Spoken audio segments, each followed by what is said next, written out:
Man, what's up, everybody? Welcome back to another episode of EOS. It's 10 out of Jake, man. I'm rocking with y'all like y'all rocking with me.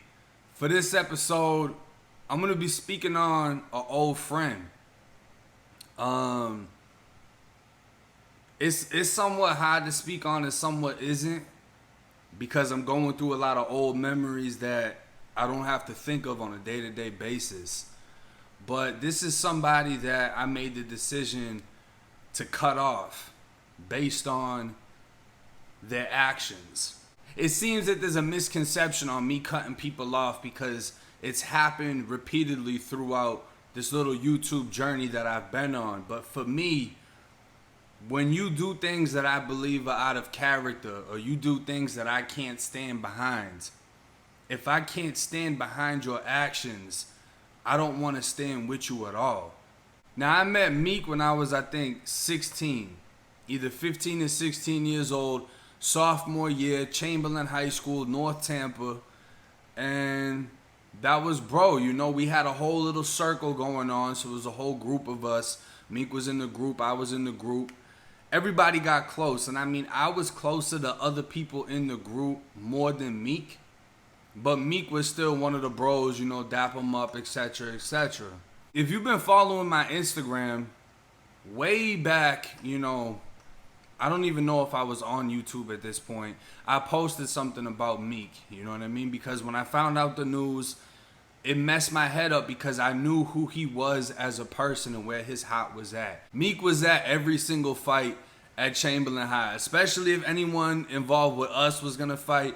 Meek was there. Meek fought multiple times on Humphrey Street, on the side street, behind the library, wherever it was at.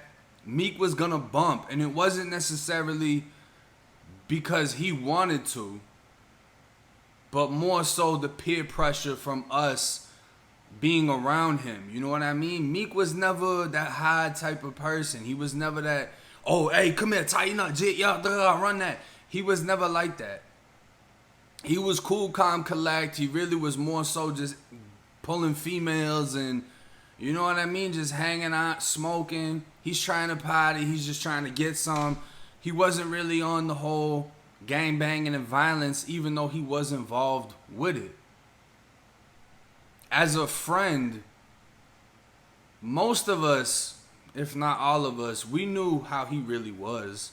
You know what I mean? We're not going to say he was hot, and I'm not going to say he was soft, because at the end of the day, he still fought. He still got in there. He might have needed a little bit of a extra push, but he still got in there. And you can compare it to a lot of people that you see on YouTube that, you know, claim that they can fight this and that, but then all this shit happens and nobody actually fucking fights. You can tell that a lot of people inside of prison just had people around them that made them fight. Or maybe it was the comfortability of having a gang around you that made you feel confident enough that you could fight. You know what I'm saying? If that makes sense to y'all, that's how it was with Meek. I've never seen him just one-on-one take off on somebody. But the pressure of the group and us telling him like, yo, you got to get in there, tighten them up, we got your back. He would get in there and he would fight. And I don't really remember him winning too much. But at the end of the day, that didn't matter to us. He went in there and did his thing. Now, if y'all remember my interview from Lockdown 23-1, when I spoke on I was inside of the county jail, I found out my co-defendant was snitching. I got on the county phone, I made a call. The only number I remembered was Meek's phone number. I called Meek, I told him who was snitching. I said, go handle that. They threw me in confinement that night. I got sentenced to prison, and then I had to stay in confinement until the captain let me out after I told her I was already going to prison because I was held under, like, I don't know, indefinite confinement until they figured out the investigation on what I said through the phone. But I had called Meek, and since I got out of prison, I spoke with somebody that was with Meek the night that I called him. And he told me his reaction. He told me the reaction of the people that were there with Meek when I made this call. And they picked up the phone, got off the phone, and was more or less shocked that I called him. And they was just like, well, that ain't my problem. When I say that a lot of the people I was around didn't do shit for me when I went to prison, it's a fact. A lot of the people that I was around on the street, 15, 16, 17, 18, when I went to prison, it was nothing. And you're going to have the ones that went on Facebook and went, oh, free my dog, free my dog. But that really ain't shit, though. You know what I'm saying? You saying free me, but you're not doing nothing for me. If anything, you're trying to get an image off of my image. You repost my mugshot, or you say free me, so it makes you look like you're hanging around people that are getting locked up doing crazy shit. You know what I'm saying? Like, you're not saying free me because you really want me free. You just want the image that comes with the shit that I was doing. So Meek wasn't worried about me. You know what I mean? He wasn't worried about what happened with my case. He wasn't worried about me going to prison. He didn't care that my co-defendant told on me. And it is what it is. It's not like I expected him to go and do something.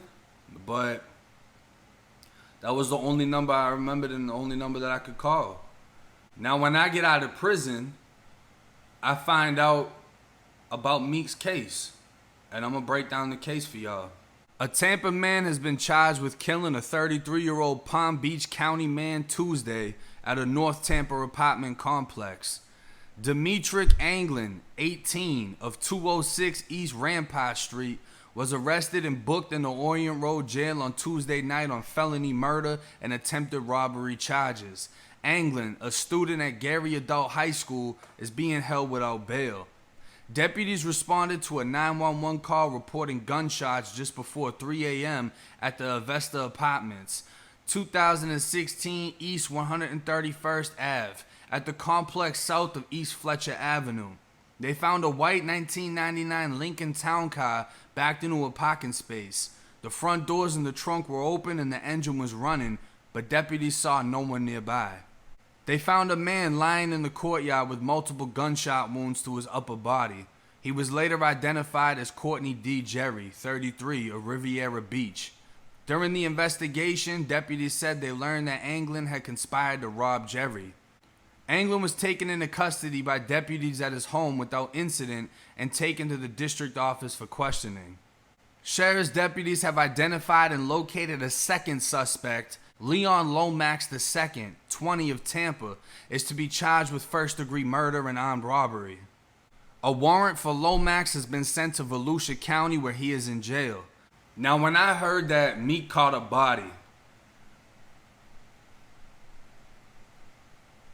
I was mad, not even at Meek, but more so myself and everybody that used to be around Meek. Because like I told you, you have people that by themselves, they're not really rocking like that. You know what I mean? They're not really living like that. And Meek was never the type to be by himself and talk like he was living like that. He never ran his mouth on Instagram or Facebook like, oh yeah, I'm about that, what's up, pull up, duh. He never did none of that shit. You know what I mean? Like, he wasn't doing none of that. It was really just us, the people that were around him. And that's one of the most valuable parts of this story. Is at that time, I wasn't really a good friend to anybody because I wasn't getting people involved in good shit. I wasn't supporting people on playing this sport or studying for this. I was more so, if you're going to be around me, I want you toting guns. I want you doing this. You're going to be doing this with me. You trying to get some money. If you ain't trying to get some money, I don't want you around me because that's what I'm doing.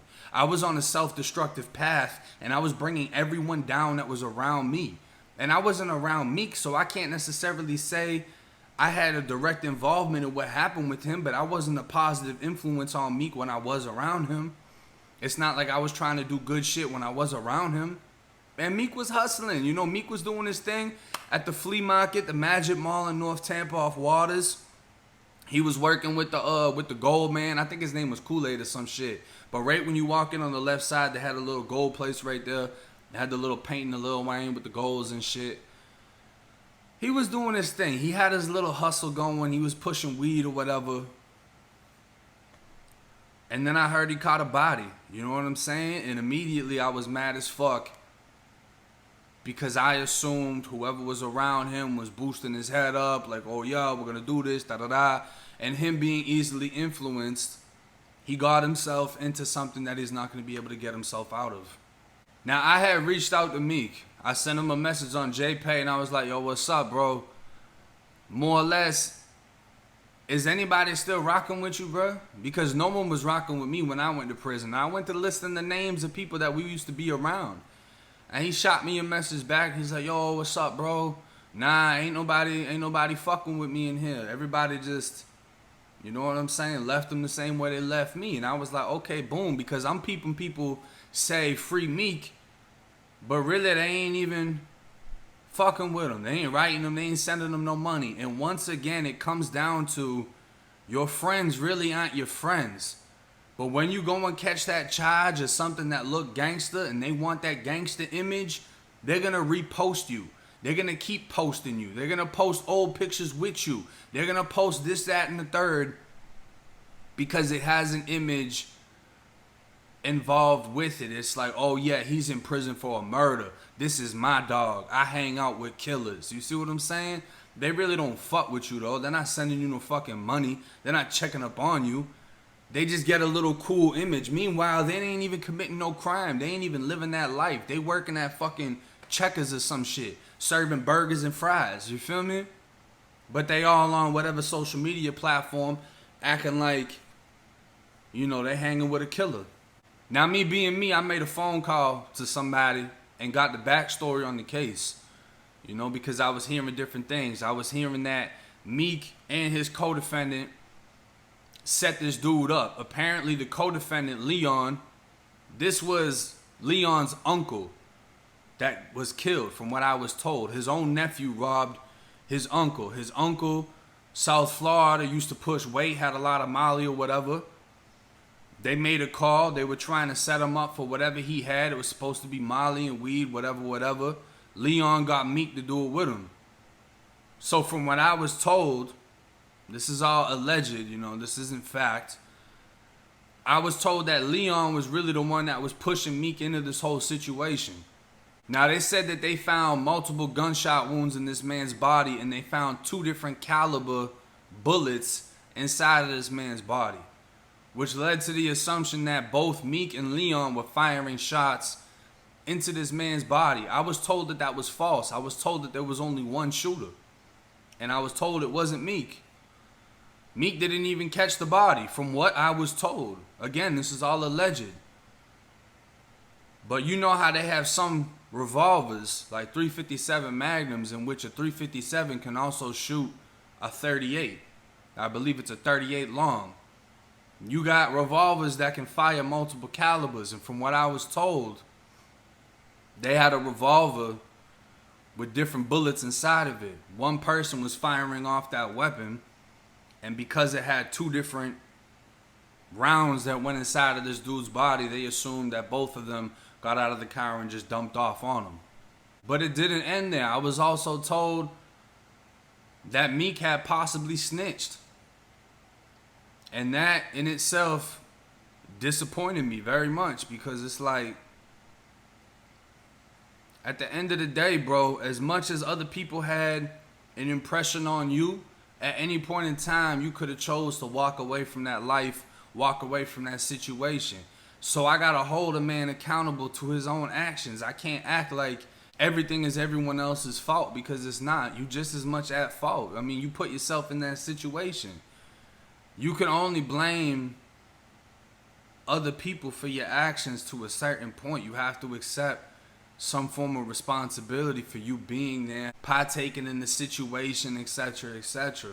And I've already reached out to this man before I heard that he was snitching. So now I'm hearing this and I'm getting a message back, and I don't want to message him back until I find out for sure what it is. In the Circuit Court of the 13th Judicial Circuit in and for Hillsborough County, Florida, Criminal Division, State of Florida versus Demetric Anglin. This is the terms of the plea agreement regarding cooperation and testimony. The state of Florida and the defendant have entered into a plea agreement which includes a requirement for the defendant to cooperate with the state of Florida and provide truthful testimony. The state of Florida and the defendant hereby acknowledge and agree to the following terms regarding the defendant's cooperation and testimony. In case number the defendant is charged by indictment with the following charges: murder in the first degree, Attempted robbery with a firearm or deadly weapon, less than $300. Pursuant to this agreement, the defendant will plead guilty to murder in the second degree as to count 1, and as charged as to count 2, the defendant will be sentenced to 27 years in Florida State Prison, followed by 10 years of probation. The terms and conditions of this agreement are as follows. The defendant is pleading guilty and will be adjudicated guilty and sentenced upon acceptance of the plea. That's Meek's initials right there. The defendant shall cooperate fully with the state of Florida in its prosecution of Leon Lomax. Once again, he signed it. The defendant acknowledges that he will provide truthful testimony during the sworn proffer that consists of 40 pages plus attachments that he gave on October 11th, 2016. The defendant acknowledges and agrees that as part of the plea agreement in the case, the defendant must cooperate with the state of Florida and testify completely and truthfully when requested to do so by the state of Florida. Now, there's no need for me to read any further because everything is signed. These are the official documents off of the Hillsborough County Clerk website that anyone can look up. That shit's disappointing as hell. You know what I mean? Like, you fucking told, bro. It doesn't even logically make sense to me because this is the thing. When you take a plea deal, you can't come back off of a plea. You can't go back to court and try to refight the case. You can't. You're stuck with it. You're not appealing that plea. You're stuck with that plea. You took 27 years to the chin and fucking told. You gotta walk around Florida State Prison for the next 20-something years because, of course, you're going to get time served for however long he was in the county. But you told, bro, and you're not getting out for another 25 plus years. When if you had kept your mouth shut, you might have got hit with a life sentence, but you at least would have been able to appeal it. You would have been able to fight that life sentence and possibly get time back. And nobody's just coming back off of a life sentence within the next 3 to 5 years. It's going to take you 10, 15. It might even take you fucking 20. But 20 years in, you get that appeal. Now you're free. You did a dub. You didn't tell on nobody. But instead, you got to do 27 straight. And you told, bro. And it's not only that. I went to as far as finding out what camp he was at, making a phone call, making sure people were looking out for him, that he was good. And then I had to retract that phone call. I had to get back in contact with them same people and tell them, nah, leave him to the sharks. Leave him in that water, bro. You know what I'm saying? It ain't that anymore. He told. And from what I heard, he ain't living like that in prison either. You know, he ain't. People can pick up on his vibe. And the thing is, without a gang of people rocking behind you in prison, if you're not going to go for yourself, they're going to treat you like shit. You know what I'm saying? Like, if he had some form of an affiliation, he would be straight for the most part because then people are going to have his back. They're going to boost his head up just like he was getting his head boosted up out here. And he's going to go in head first because they're going in head first. But at the end of the day, it's all an illusion. If you ain't going to rock for yourself, you know what I'm saying? It's going to get exposed. And from what I've heard, he ain't living too good in there. You know what I'm saying? He's not. He's getting treated as what he is. And that's the reality of Florida State Prison. That's the reality of peer pressure. Hanging around people that will destroy your future while they get to remain free and recite your name. You get to do 27 years. They get to pretend that they were around the killer. And that's also what blows me is you got motherfuckers screaming free Meek and this man told. What the fuck you want him free for? He took that plea. He wanted them 27 years. He told for it. So I can't really say free Meek anymore. And I chose not to write him back. I chose not to support him any further. because you made a decision that goes against my character. And that's not something I want to be supporting. You know what I'm saying? I'm going to stand on how I'm rocking when it comes to that type of shit. And if I got to cut somebody off, I got to cut somebody off. And if I was in prison with Meek and I found out that same shit about him, it would have been more personal for me. I would have wanted to punish him. Because I fucked with him. You know what I'm saying? Because I know that if I was in prison with him and he walked in, I'm getting him whatever he needs. He ain't getting no TOH off my face. Whatever he needs, blues, clothes, whatever. You need a knife, here you go. I got you, bro. We're straight. We're going to smoke together. We're going to eat together. We're going to hang out. Then boom, paperwork drops. I find out you a rat. I got to get you, bro. Come on, bro. But that's how it is when you fuck with somebody heavy. If you fall out with somebody and it's like nothing, it ain't no big deal, it ain't no bloodshed behind it, y'all ain't fight or nothing, y'all wasn't really fucking solid. Y'all wasn't really like that. There's no way. Because you don't care. If you can cut someone off that fast. But if there's something behind it, you really feel some type of way because you put a lot of love and energy into that friendship. You know what I'm saying? This is the reality of Florida State Prison, and this is the reality of this lifestyle. Peer pressure, hanging around people you shouldn't be hanging around. If your friends aren't supporting you, those aren't your friends. They need to be supporting you now, not when you go to jail. You shouldn't be asking yourself, are they going to ride for me when I go to jail? Why the fuck are you going to jail? Don't go to jail. And if you have to question them, find you some new friends. But hey, it's 10 out of Jake. I'm rocking with y'all like y'all rocking with me. Till next time.